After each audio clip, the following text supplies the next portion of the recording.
Mais il n'y a pas que l'écriture qui est mystérieuse. Les dessins aussi n'arrivent pas à être déchiffrés. Au fil du temps, de nombreux spécialistes vont essayer de se pencher dessus.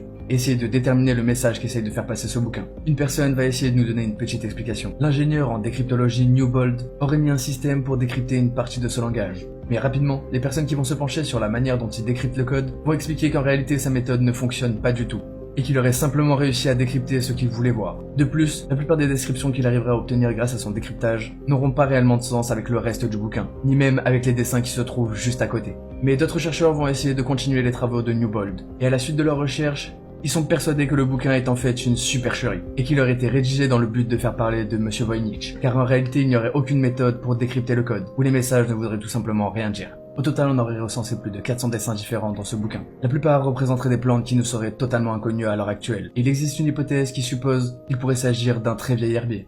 Cet herbier représenterait différentes espèces de plantes très rares, ainsi que leurs bienfaits. Mais encore aujourd'hui,